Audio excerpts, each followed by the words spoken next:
You've heard about creating an LLC to lower your taxes, and maybe you're already doing it. But what sounds like a shortcut to save on taxes could actually leave you owing way more than you had planned. I'm going to break down a common misconception: the idea that having an LLC allows you free rein to write off any and all deductions. Let's clear up on a few things that's actually allowed and how to protect you from a surprise tax bill down the road. Number one, the IRS does not consider you trying to lower your tax a valid reason to start a business. If your only reason to create an LLC is to have deductions, that's a red flag. A business needs real purpose: selling something, providing a product or service, and trying to make a profit. You need to act like a business, show marketing efforts, track your income and expenses, and operate with intention. Just forming an LLC and calling personal purchases business expenses is not how it works. Now, if you do start a business because you've been thinking about it or have a real idea, we can work with that. One helpful way to choose a business is to build it around something that you already know how to do well or enjoy doing. It doesn't have to be complicated, it just needs to be intentional.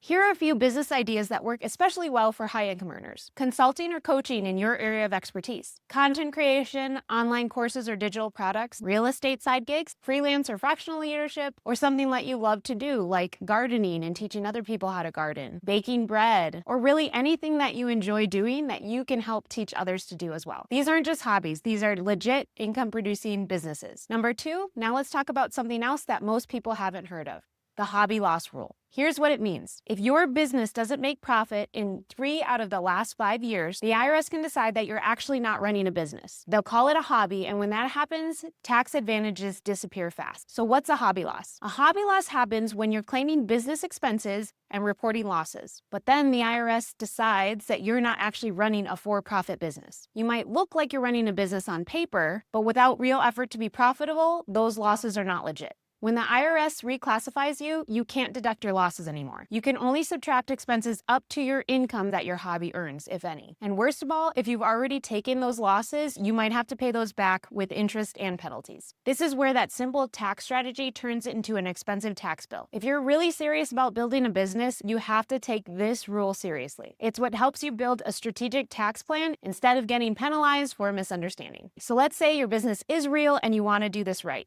Great. But here's the twist. Still, not everything is deductible. Here are some examples that trip people up. Clothing. Unless it's branded, uniform, or something you legally can wear outside of work, it's not deductible. Commuting miles. Driving to your regular office or client from your house is considered a personal expense and not deductible. If you went to the beach and talked a little bit of business and called it a retreat or travel expense, the IRS isn't buying that. Gym memberships are not eligible. Rule of thumb: if you paid for it anyway, even if your business didn't exist, it's probably not deductible. Okay, so what can you write off? Here's a list of legitimate business expenses that might be missed. Software subscription to use for business, professional development courses, books, training, part of your home, internet, or phone use for work, business miles as long as they're actually business and not commuting, mileage for client meetings or offsite work, accounting or legal fees related to your business. If you want more information on what expenses are actually deductible, this is just the start. I created a business deduction starter list specifically for consultants and solopreneurs, and you can grab that in the description below. If you're thinking about starting a business, now's the time to set it up the right way.